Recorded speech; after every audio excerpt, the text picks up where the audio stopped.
So this just might be one of the most special episodes that I've recorded in the past 2 years on the show. One of the best parts about putting an idea out into the world, in this case, how might we design schools, is that you begin to invite in the stories of others. And this is a particular story that, if I'm being honest, I don't think I would have thought to have captured on my own, let alone known that this kind of story even existed. If I can be candid, custodians were just on the bottom of the ocean. Now we're up here and we're proud of that.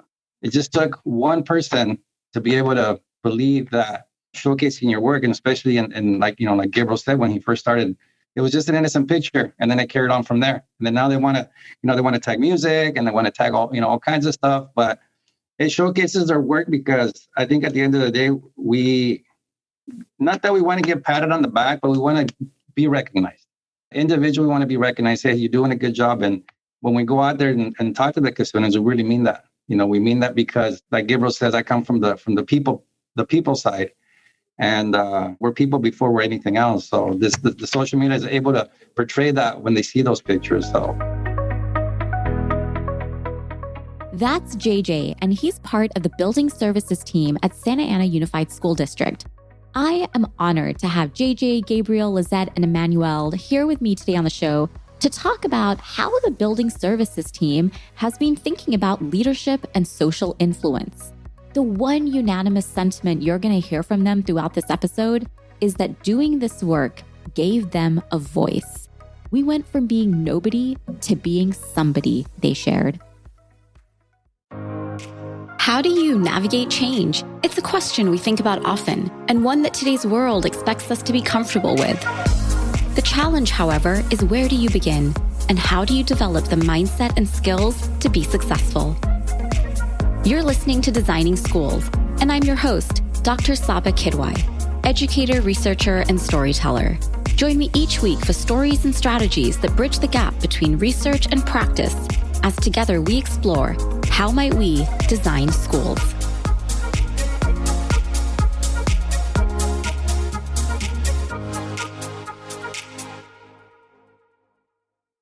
So this wasn't intentional, but the first episode of the season was with Superintendent Jerry Almendarez, who shared why he believed in the importance of leadership and social influence for his district and beyond. And it just so happens that the last episode of the season is with his Building Services team, sharing how they brought his vision to life. In our conversation, they echo Jerry's views about how leveraging social media platforms to share our stories and the work we do builds trust, encourages creativity, and as JJ shared, provides an opportunity to recognize the accomplishments of others. After introducing this idea to his faculty and staff, Jerry talked about how his Building Services team inspired him with how they created a social presence. We can't design schools in isolation. It truly takes the unique strengths and talents of each member of your faculty, staff, students, and community to come together. So I'm honored today to close this powerful season on stories about transformational leaders with the Building Services team at Santa Ana Unified School District. I begin by asking them to share what inspired the team to create a social media presence to begin with. When I first became manager of custodial services, I was actually on acting for a long time. And you want to talk about struggle? Wow, I fought to try to make this department better and to make it what it is now. And it wasn't easy. It really wasn't. There was a lot of struggles there, even our own internal struggles. Sometimes when you're pushing for change, things get difficult. But going back into that time frame, we were doing so many things. And we were implementing a lot of change. And like I mentioned, a lot of time change comes with fear, and it comes with apprehension, and it comes with pushback. And starting the podcast was really, really my way of giving people the opportunity to voice what they were doing to help mitigate those fears. And I felt like, kind of like with what Manny touched on earlier, was that we kind of made the district feel a little bit smaller through this. And by giving everybody a voice, it became a very big, strong voice, but also at the same time, those fears mitigated because they felt like they had a voice. And when we were putting this together, the idea came up because there was a lot of conversations about the things that we were afraid of, but not very many conversations about the things that we were proud of. And when I had the opportunity to really realize that becoming the manager of this department was, or of that department at the time, was an opportunity and a realistic one, I just felt like the people who had it before didn't really tap into that. They didn't tap into the fact that we had a very, very passionate group of people and a very passionate group of people who cared. And there are a lot of things that the custodial department brought to the table when it came to making the community feel good about our school district and what we do, but it wasn't articulate. And when you look at the job description of a night custodian, it's very point blank. It's very cut and dry. You work from here to here and you clean. But that's not the true nature of a custodian. The actual word custodian means caretaker. And that's what our people do. That's what our team does. They take care of the community. They take care of the school. And the whole point and purpose of the social media aspect was to give an outlet to highlight the job functions that weren't really highlighted in the job description. Because that's the heart and soul of the department. It's what we do for the community away from the community. It's making people feel comfortable. It's making people feel safe when they walk into our district facilities. It's letting people know where to go. It's letting them know how to check in. The first person they see is always a custodian. When a community member walks onto our campus, it's always a custodian. The last person they see when they walk off is always a custodian. So in turn, why would we not want those people to be our best? Why would we not want them to have the biggest voice? And why would we not want them to highlight the passion that they have? And that was the whole point. The social media, if you look at the pictures behind me, you don't see too many pictures of me. It's all staff, it's all teams, it's all everybody highlighting their passion. And the really cool thing was it only took one or two posts of me kind of showing those types of things before I just started getting bombarded with pictures from team leads of their staff showing things, trying to highlight their own projects and things. And before you know it, the rest of it just took off. Everybody started sending me pictures and stories and brief little, they were even sending me songs that they wanted me to tag when I posted it, so it turned into its own thing. You'll hear this often in this episode. Having a social media presence gave us a voice. Listening to them share made me think about my own school experience, and more recently, my own apartment building. Because it's true, the people I see the most and probably know the most by name are the caretakers. Another powerful takeaway that Gabriel shared was how it only took 2 to 3 examples of social media posts before people started sending him content to share. And I think this is a really important thing to remember. We all want to be seen, heard, and valued. In fact, that's how Brené Brown defines connection. She says it's the energy that exists between people when they feel seen, heard, and valued. And a lot of times when we think about leadership and social influence, we think platforms, we think followers, we think likes. But it's not about that at all. It's about the communities we build, the trust we build amongst them, how we show up and support one another and inspire one another, but ultimately, how it makes us feel seen, heard, and valued. I asked the team to share more about how having an online presence amplified their voice. I think for me, like I said, coming to the district world, I come from the customer service world. I come from the passion of people. I genuinely love people. I genuinely love listening to people, having people sit in my office for 10 minutes, just listening to their story, listening to their struggles that they're going through. I myself started as a substitute custodian for a very short time. I think, a lot of people come in here and they want to aspire to grow, to get promoted in different positions. I think my story personally can help them. I moved up to be a custodial manager in a very short period of time. And I was afraid of, what are they going to say? He doesn't know anything about that field. He comes from the outside world. He comes from the customer service people field. And that's one of my biggest fears. But at the same time, like you said earlier, we kind of tend to focus on that. But I've always told my coworkers, let's go out there and it starts by one person. Let's create a culture of positivity, create a culture of just offering the best that we possibly can. But it starts with you. And I still have that fear. I still have the fear at the moment, but I know what I can offer. I can offer an ear. I can offer a shoulder. I can offer my story. It hasn't been easy for me personally. I've struggled tremendously to be able to move up, but where I come from, the word no to me doesn't exist. No, you can't do that. No, you're not going to be able to do that. And I just kept pushing because I know I'm stronger than my will on my personal life. So going back to what Gabriel's saying, I mean, we have an amazing custodians, and they're all living through different situations in life, the struggles, successes. And if we're able to just work together and listen to one another, I think from there, work is something that can they'll be happy coming to work. Like Gabriel says, just lending an ear, just listening, and then be able to see my story. Just being a substitute custodian and taking advantage of all, in the Santa Ana School District, they offer so many courses and PD courses, professional development courses. I took advantage of a lot of those courses. They offered interview courses, customer service courses. I jumped on them and I tell them this, and I try to encourage them to do the same thing. But that's still my fear. Like you said earlier, sometimes we focus more on that. But at the same time, I do look at the fact that I can't offer, the customer service background that I come from in my story. Being here a very short amount of time, it should hopefully inspire them to be able to move up higher than the position that I'm currently holding. But yeah, I'm still struggling with that fear, but I'm getting better.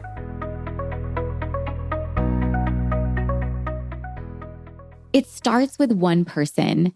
This interview is an incredible example of the power of one person, one group of people taking the initiative to showcase who they are, what they do, and the unique value that they bring.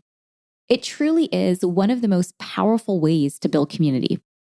JJ brought up the fears that come along with taking on new roles and initiatives. Learning from our fears and failures matters. Managing them matters even more. Failures and fears can perpetuate a story inside our head that prevents us from taking action. I asked the rest of the team what some of their fears were in getting started and what they are most proud of. I'll touch on that one. So I have to be honest, I had absolutely no idea that we would have the reaction back from the community that we did. I think the timing, not to say that the timing of us launching the social media piece right before COVID was perfect, because nothing was perfect in terms of preparing for COVID. But I don't feel we would have been as successful if we didn't have it.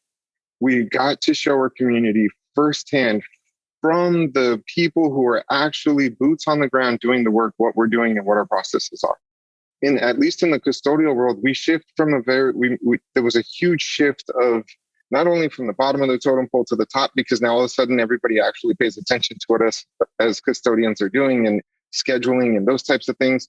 But from the custodial side, we kind of exposed ourselves. We said, hey, here's what we do. Here's our process. This is how we do it. Community, is this good enough to you? Is this good enough for you?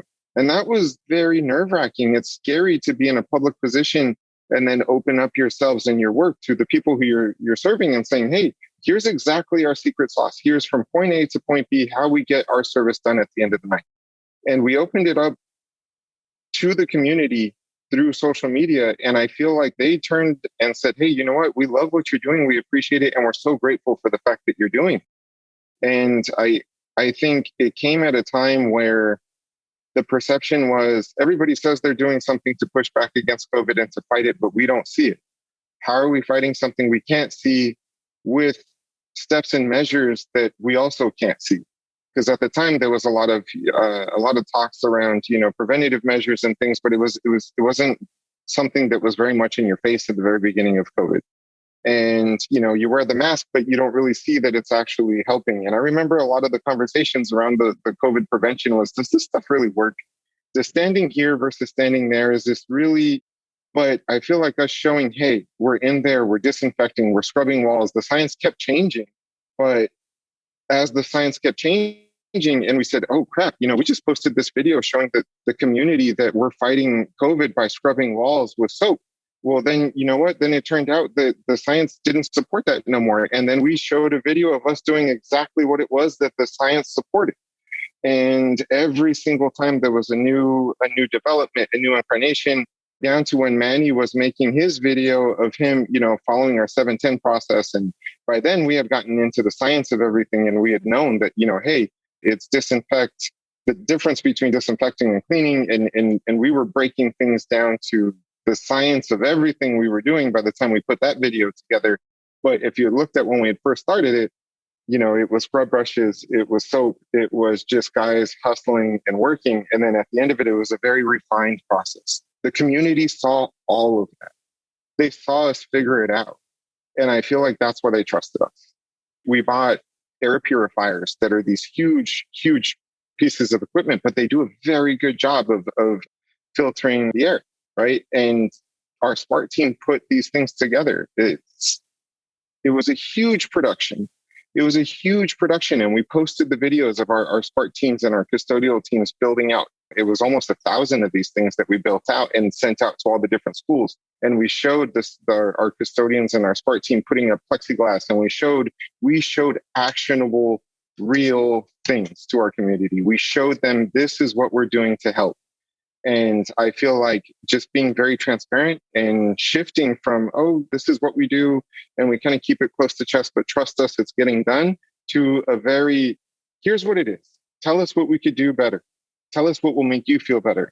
And we get a lot of that through DMs. We get a lot of that through people reaching out, asking for email addresses and leaving comments. That was another huge, scary thing during COVID of people can reply to these videos, and it's a public space for the public to go ahead and poke holes in what they might know to be our cleaning process. And there are a lot of smart people in the community, so you can't BS people.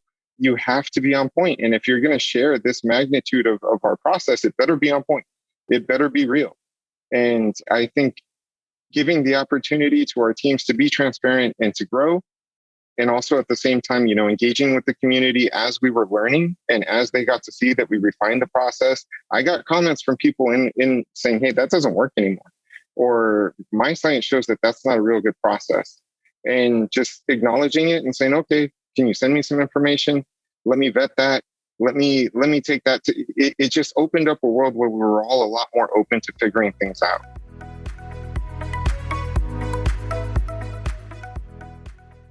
No matter who you are, we all have an innate fear that no one is interested in what we have to say, so we often don't even share.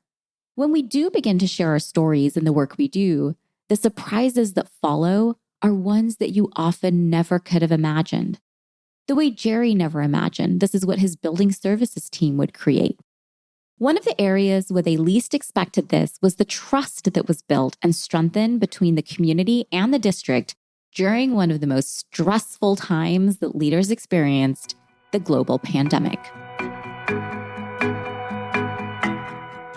Prior to me being here and actually applying for the position, I had gone into the social media and I did come across the building services, and I just wanted to be a part of it. So I took on and applied, and so blessed that I am here and I have, an amazing leadership team that I can work with.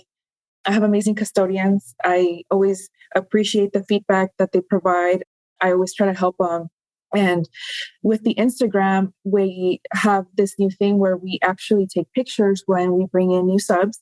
So we offer trainings for them in the bungalow, and we just take pictures, we post them, we share them. And I was really impressed that when on the bio for the Instagram that I have, I actually added the link for EdJoin on the sub-custodian position. And I was really surprised on how many people were really reaching out and, hey, I've applied, I'm really interested, I've seen what you've posted, and people comment on the post, share our post, and they really get to see what we are all about. And it's not a small department, it's a really big department, but I think that because we do work closely together, this is what makes us, and we're an amazing department.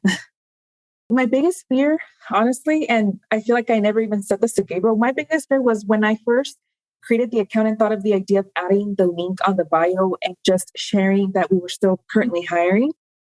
My fear was no one's not even going to see it. I don't have enough followers. And I'm like, Gabriel has over 1,000. I just felt who's going to see me? People are going to be confused, or who's really on social media and really looking at what we're posting. But no, I was really impressed. So that was, I guess, failing in that part. And I think we all are afraid of failure at some point. So I was really afraid that no one, but I was shocked that, I was getting phone calls because I added my desk phone number to the Instagram account. And I was getting phone calls, voicemails, and that people wanted to come out and work.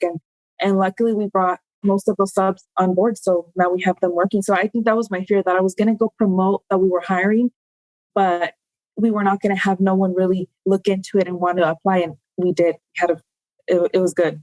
I guess one of my ongoing fears has been just not doing things right. I started in district a long time ago. I've been with the district about 22 years now. So I began as a substitute custodian and then became a night custodian, but it was a different world at that time. It was definitely different environment. It felt like custodians were just, you left on your own to learn and grow as you went along the years. So it was tough understanding what you were supposed to do and really getting to know what you were doing. So luckily you build relationships with custodians and with plants, with other staff, and you began to learn how everything moves. But along the way, this department began a very unique transformation and began to, turn into something that was bringing people together. One of those was making teams out of all the sites and bringing all the custodians to unite. So we began to understand where everybody was, what everybody was doing.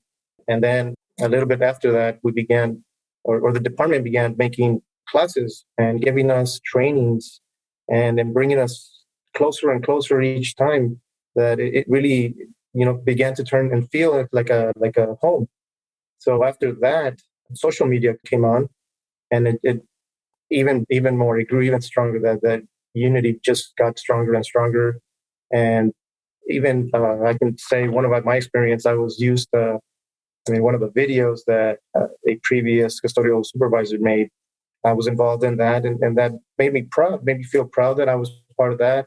And it went out to everybody, and they got to see that. And I would have never imagined that I would, become or be part of that, something like that.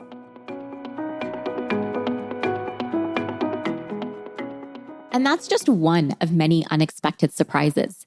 I asked the team to share some other stories about what surprised them upon taking the initiative to lead with social influence.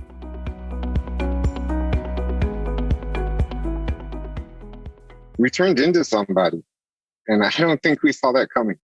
I think when I first got the custodial manager job, we didn't meet too much. We had a kind of a all-inclusive in-service once a year. And one of the things that we did do, I would say maybe quarterly, we had leads meetings where they would just bring the team leads together and they would kind of dictate to us what was going to happen and what the conversation was going to be. And it was good. It was good. It was the start of something new, right? So it wouldn't be right for me to talk about all the amazing things that we've done in the department if I don't also kind of touch on what happened before. We had two managers before. Hilario and Paul Arroyos is now currently the manager of the grounds department. But when I started off in custodial, and I'm sure back when Manny was a night lead, those two gentlemen were running the department. And before that, it was a completely different alignment. And I feel like they kind of created the framework, kind of like what Manny touched on right now a little bit. And then we took that and we saw, okay, we see what the framework was. I think we see the vision, and let's take it and now let's make it our vision. Let's take this framework that we have and let's apply us to it. And when I say us, I was given the opportunity to jump in and fill in as a acting manager for a while. And during that time, I watched a lot and I paid a lot of attention, and I just listened and realized that there was a lot of conversations happening individually, but nobody really having those together. So when we came on and we really put an emphasis on bringing the teams together through those leads meetings and really listening to the feedback and the conversations really that were happening before and after the leads meeting, because that's really when that real unbiased, raw conversation from the teams, right? When everybody's together and the things that are happening and the conversations that are happening before the agenda comes out. And we started that and we just kept it going and kept it going. And one of the things that I felt was, the teams really like getting together, but the conversation piece that we're giving, again, it's very cut and dry informational. So then we said, you know what? Omar Iseldin joined the school district and he oversees our professional development. Him and I locked arms and we said, you know what, let's bring SAC over, and we created these really, really, really cool professional development classes. And when I say we, I meant the then incarnation of the custodial leadership team. And again, I have to touch on some amazing individuals, because when you're talking about some things that I didn't see coming, and I opened up this long soliloquy by saying we became somebody. This, at the time, incarnation of the custodial leadership team was myself, my counterpart at the time, Roman Torres, who's now moved on to Norwalk, La Mirada, and he's doing some great things over there. Sam Perez was at the time a roving lead on special assignment, and then we eventually were able to create the custodial supervisor position that he took on and then later vacated for Manny to take. And he's now overseeing the custodial manager position and the entire department for San Francisco Unified. So when I say that we became somebody and everybody started moving on. So the incarnation of the custodial leadership that was a couple of years ago when we kind of built this new version of the platform is all completely gone, including myself, because I've now been promoted here within the district. I've been blessed. But the current incarnation is completely unforeseen. I don't think any of us saw this, but, Manny was, he was a night lead, roving lead custodian just 2 years ago. And like you mentioned, Sam reached out to him and asked him to be a part of a video. And once he was on that video, Manny started throwing his name in the hat for more projects and more things. And bam, now you go. He's a supervisor filling in for my position that just vacated. And that happened within 2 years. JJ, same thing. He was a sub-custodian for a long time. He was working his butt off, but he was paying attention to the custodial leadership team that was there. He was helping us with a lot of those things. And then he moved on to maintenance. And when people started moving on and vacating, because he was a part of the process as a sub and helped us with so many things, he jumped over and started applying. But I would have to say that one of the biggest surprises that have come from this would be Gladys, our current custodial supervisor. She's filling in right now, and she couldn't be here today. And then Lisette, because Lisette mentioned to me in her interview, when she was interviewing for the job, she said, I applied because I saw the social media piece. And her application was on point, but then when she interviewed, you could feel the passion. You could feel her passion when she talked about being a former student at Godinez. You could feel the passion when she talked about why she wanted to sit at that desk, because she knew that most of our custodians were Spanish speaking, and she knew that she was going to be able to give them a voice. And when she said that, in my opinion, I was like, okay, we still have a lot of interview questions to go, but she's killing it. She's killing it. And of course, she killed the rest of the interview and she got hired. And now here we are. And I feel like she's on powered time too, because I feel like she's going to be promoting soon too, but it just continues. Custodial at one point was viewed as, and this is a quote from one of our roving leads. He told me, I feel like we're always at the bottom of the totem pole. And I would say that our biggest surprise is now we're at the top. We're right at the top. And to the point where we keep getting poached. And it's really stressful for me because I have to keep trying to find guys that could jump in and train and fill the holes that vacate. But, Roman Torres is an incredible individual. He's doing great things in Norwalk, and so is Sam Perez. And now, though, we have Manny Vega, who's 20 years roving lead experience, and then John Gonzalez, who brings a wealth of just people knowledge. So I would say that would be the biggest surprise.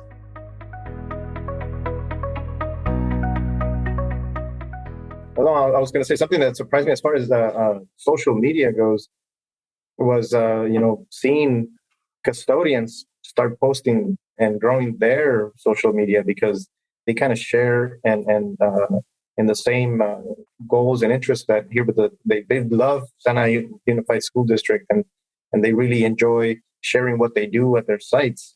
So it was, to me, very surprising to see them, make small videos of themselves and pictures and just post it and share it with everybody. And now they're out there, they're known, they're growing. I've always said, what is the most beautiful name in the world? And that's our name, right? And then who is the most important person in the room, not being selfish, which is us. And with social media, with the Instagram, and if I show you my phone, and I'm sure Manny, Gladys, and Lisette show you our phone, we have over 3,000 pictures probably. Anything and everything that the custodians do, from anything. And, they love to be recognized on Instagram. The principals see it, the teachers see it, the kids see it. Sometimes we're working 11, 12 o'clock at night, and we want to showcase our work. We want to show the passion that we care. Like Gabriel said, we want to make sure that our students, from a father's perspective, I want to make sure that my son goes into a clean classroom. And like I said, I now that I'm thinking about it, I attended Willard. I didn't know I attended Willard. I was in the band of Santa Ana High School in 1977. My daughter graduated from Century. My son graduated from Santa Ana High School. And so I'm like, I am Santa Ana, not that I realize, but Just having the social media and having the Instagram really showcase how amazing our team is. The amazing work that we do. We didn't have that before. Like Gabriel said before, we seriously, if I can be candid, custodians were just on the bottom of the ocean. Now we're up here and we're proud of that. It just took one person to be able to believe that showcasing your work, and especially in like Gabriel said when he first started, it was just an innocent picture, and then it carried on from there. And then now they want to tag music, and they want to tag all kinds of stuff, but it showcases our work because I think at the end of the day, not that we want to get patted on the back, but we want to be recognized. Individually, we want to be recognized. Hey, you're doing a good job, and when we go out there and talk to the custodians, we really mean that. We mean that because, like Gabriel says, I come from the people side, and we're people before we're anything else. So the social media is able to portray that when they see those pictures. So, and the community itself, the parents are able to see the pictures. So yeah, I mean, Gabriel couldn't have said it any better. We became somebody, and I'm proud of that. We became somebody, they said. Not only did they become somebody, the entire team has advanced into different positions within and beyond the district. If you talk to anyone who practices leadership and social influence, they'll share similar stories. It's the power of living at the intersection of what you know, who you know, and then sharing what you can do with what you know. The stories they shared highlight the ripple effect that takes place when just one person begins to take that initiative to share. I imagine many people feel the way that this team did. And I hope it inspires you to take the action to share your work, your ideas, and your unique strengths. I first met Gabriel when he reshared the podcast from Jerry's interview on Instagram. It sparked a conversation between us that led to this very interview. When I reposted that story that Gabriel shared to my story on Instagram, I had somebody else join the conversation, and you might recognize her from an earlier episode. It's Denise, an associate professor at San Diego Miramar College. And she shared with me the research on the power of relationships between support staff and students, particularly students of color. Here's Denise telling us a little bit more about the research that she shared. So this is research out of the Teaching Men of Color in the Community College Guidebook, and research from Dr. Luke Wood, Dr. Frank Harris III, and Dr. Khalid White. And part of the model they were talking about in terms of student success of students of color had to do with the college environment, and that this idea of the campus ethos had the most influence on student success for students of color especially, and that the most central elements included belonging, welcomeness to engage, and validation. And what I thought was most interesting is in the welcomeness to engage section, they were talking about how students of color particularly might not feel welcomed on campus. They might not feel like they belong there. And that really simple actions matter a lot for students beyond the classroom, so that when they're on campus, if they are walking around and they have interactions with faculty, such as waving or saying hello, that it can go a very long way in fostering these conditions that support engagement, which then support student success.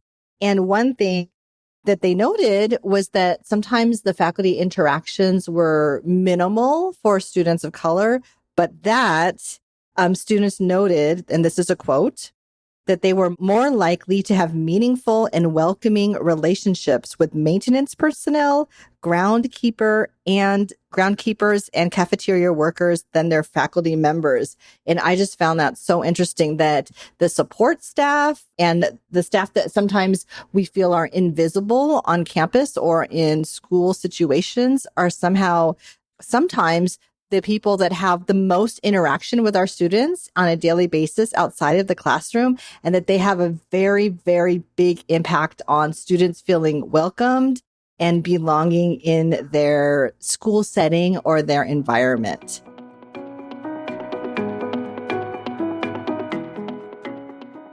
This is truly one of the most emotional episodes they've done, and the stories you're about to hear from the team about their own experiences as students and the stories about the students that they serve now are just a strong reminder to check in on those around you, to pause and remember that grades, that assignment from last night, and being 5 minutes late are some of the most trivial things that we so often place ahead of people's mental health and well-being. In the long run, how we make people feel matters. How we support people matters, and how we help people build confidence and overcome adversity is what people remember about us.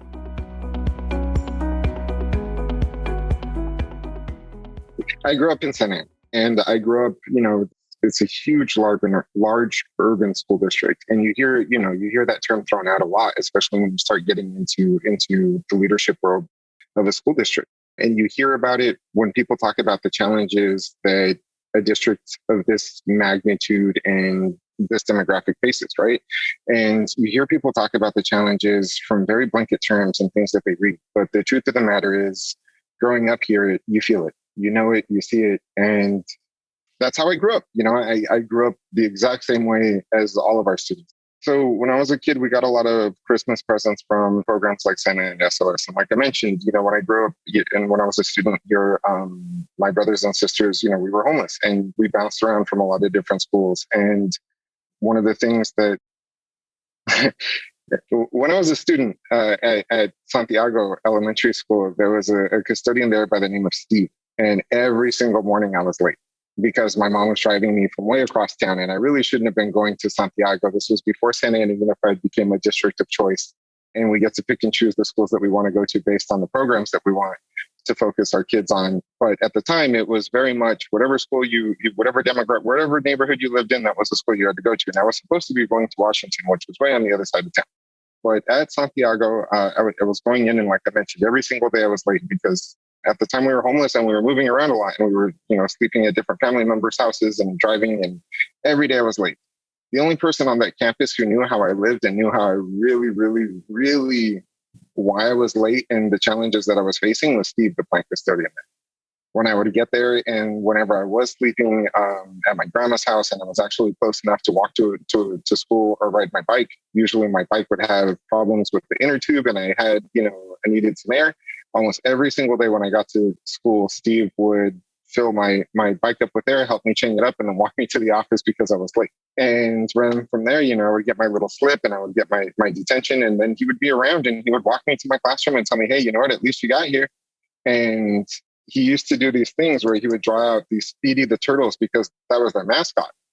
And he would give them to kids who got what they called green slips. So any kid who got a green slip, any kid that was good got these Speedy the Turtles, right? And everybody got to keep them. And we would almost kind of like trade them like collector's cards. But if you were constantly in detention for being late, you never got a Speedy the Turtle.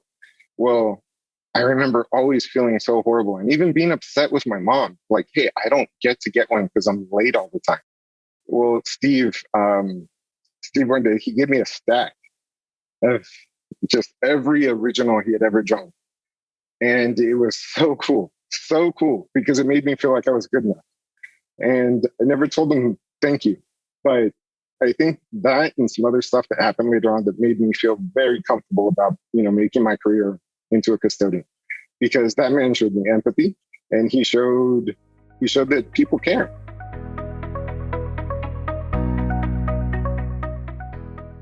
I wanted to just kind of feedback on what Gabriel was saying. Thank you, Gabriel, for sharing. Throughout the district and different throughout the different seasons, we hold a big part of the Christmas presents, and it's called the Santa. And custodial is a big part of that, because we gather trucks. It's a massive operation. But when you see the reward of picking up all these presents from different, donations, we have the gift. We have the gifts. For example, we had them at the gyms. Families would come in, pick up the toys. My personal story was I brought my boys to volunteer. And, I never told anybody this. Now that we're, now that we're sharing a little bit, my son, I think it was like 4 years ago. So that my son would walk the family and the boys or whoever it was to grab the toys, and then we'll walk them around the whole gym. Then my son came to me after one day, and he said, this was harder than I thought. I go, what are you talking about? It's easy. All you do is walk around and help the kids pick out some toys. And he goes, no, Dad, this is really hard for me because some kids just really don't have anything for Christmas. And it was really touching because it was very touching for him to be able to be part of, just giving back. And that's been a big success throughout the district is being involved with the community in that sense. But it just took a big impact on my son because he didn't think that just him volunteering would make other family happy or smile. But that was a big impact for him, impact for me as well. And that's what we do. We give back. We don't say no. We just say when and where. But like I say, that's just personal story what I wanted to touch on. And we still have those throughout the year. And that's what, you see the smile on the kids' faces. And that just puts you in perspective of where you are in life, where you're appreciative in life for the things that we do have. But I wanted to share that with you guys. Yeah. And I think that's such a powerful experience to know that you have the power to make an impact. No matter how big or how small it is, like to your son's point, we often think, well, what is that going to do? Like, how am I going to make a difference? What can I do? But to know that, wow, like something as simple as a smile, makes such an impact it's a really, really powerful, I think, lesson to learn for perspective just in the things that you do. So yeah, thank you for sharing that. I have a couple of stories. I also grew up in Santa Ana, so I was going to one of the elementary schools and I met this really cool plant custodian, Jesse Ornelas, who unfortunately passed away some years ago. But he was the one that kind of saw something in me and asked me, hey, you should come back, when you grow up. So as I grew up, I joined a program, a summer youth employment program, and I went to work with him. And then after that, he said, hey, you got to apply directly with the district now. So once you turn, 18, come back. And he kind of really pushed for me to get in and help me. He kind of, he was my guide. So I was really thankful to that gentleman for a very long time. And I always came, went back to see him all the time just to talk to him and see how he was doing all the way until he passed away. So that was the beginning of my journey here with SAUSD.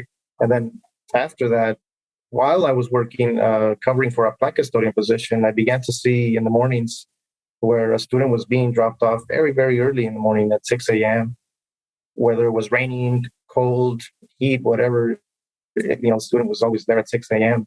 So, I began to let him in earlier onto campus and even open a building for him to have a warmer space to be in while he waited for the rest of the students to come in and school to actually open up. So, that kid never forgot. So he was always thankful and came back to, see me and every opportunity that they got, they would say, hey, how you doing? Anything just to interact. So that was an amazing feeling for sure. And now as far as, social media, I've seen a couple of times where the students come up to custodians and say, hey, I saw you on I saw you in that posting. You're that guy, you're the guy that was cleaning over there. You're the guy disinfecting here. So that, just to see that is incredible. And it brings a lot of joy to the custodial department for sure. If there's one takeaway that I hope you have from this episode, it's the power of sharing your story, sharing the work you do, sharing your strengths, and sharing your ideas. I'm beyond humbled by the vulnerability of this team and sharing their experiences with us here today on the show. It's actually been a beautiful theme across this season, people being open and vulnerable with their stories and how that's inspired the work that they do, in turn, making them these incredible transformational leaders who are making significant impacts in their areas. I asked the team if they had a message for district leadership to create this culture in other schools. What would that message be? I would say support your teams. I would say trust your staff and listen to staff, give them the opportunity to do these types of things and to create voices. I remember the first time I brought creating a social media account to the table. There was a different leadership at the time, and it was a completely different thought and approach to it. I actually created a building services Facebook 3 years before I created the Instagram, and created the Instagram a few months before Jerry joined. and was too scared to post anything because I was terrified that superintendents or somebody was going to see it and I was going to get in trouble. I lost the login to the Facebook account. So every so often I'll see, myself in my own people you may know. And I'm like, oh crap, I don't even remember the login to that anymore. But Jerry came on and he supported us. And right away, just let us know that it's okay to be yourself. And he gave us a platform and he gave a voice to the people who wanted to give voices to other people. And if all leadership took that same approach and just, took their own insecurities out of it, because like we said at the beginning of this, we're all people and we're all a little insecure and we all have issues that kind of keep us from doing really great things. But I think if we were to just give voice to that staff, they'll realize that we have a lot of passion here. And that even though, people might make mistakes through not knowing or not being the best, passion will help you get through anything. If you're passionate about something, you can figure it out and you will. Like DJ said, no is not an answer. And in the custodial world, no has always not been an answer, because at the end of the day, custodians always get it done. We have to. We have no choice. If we don't get it done, schools don't open. I want to say, be kind. And this is still a learning process, not for just myself, but just in general. Be kind. You just really don't know what people are going through. Be bold, but not a bully. So just be nice. And listen to what others have to say, because, we don't know what their struggles are. Absolutely. I mean, to the point of everybody's stories that were shared today, you literally have no idea. I would say same, it's like a basketball team, a soccer team, they have to practice before. They already know what to do. They have to do the essentials. They have to do the basics. And I think, like Gabriel and Lisette were saying is, and I do this myself outside. Drive-throughs, wherever I go, and my kids make fun of it because of that who are you talking to? I'm like, I don't know who it was. I don't know their name. I say, you want me to start a conversation with them? And they're like, no. And they get embarrassed, So first, just see how they're doing. How are you? How's your day? Like Lisette said, be kind. Let's go back to the basics. But Gabriel was saying, let's listen to each other, because we all have something to say. And then sometimes we don't make the time for even ourselves to be able to say, hey, what are you going through right now? What's happening? What's on your mind? And just take that moment. When somebody comes in my office and say, hey, do you have a minute? I already know my mind is going to be 5 or 10 minutes, but that's what I'm here for. That's what we're here for. We're sitting in this chair to be able to listen. Sometimes they want to talk about their day. Sometimes they want to talk about whatever, but my message will be, as we are here for them with custodial, just trust us. We got this. Be here for us, and know that let's keep the important things first. Like Lisette said, be kind. Go back to the thank yous. Go back to the how are you? How's your day? And if somebody's really having a bad day, take the time. Hey, let's take 5 minutes and let's find out what's going on. Let's talk. Sometimes it can just be a venting. 5 minutes that we want to get off our chest. Absolutely. And to Lizette's point, sometimes, whether it's out loud or it's not out loud, it allows somebody to take action on your behalf that you might not have known was an opportunity for you, which I think is what kids need most. So, right, Emanuel. Yes. So my message would be to continue coaching, training, allow people to grow and move up, listen to them, and just allow people to be what they want to be and grow into these positions. Like Gabriel said earlier, always looking for people to plug into different places where others are growing. So, we need to allow others to grow as well and bring them into the district. So that's my message to everybody. Leadership, just allow people to grow.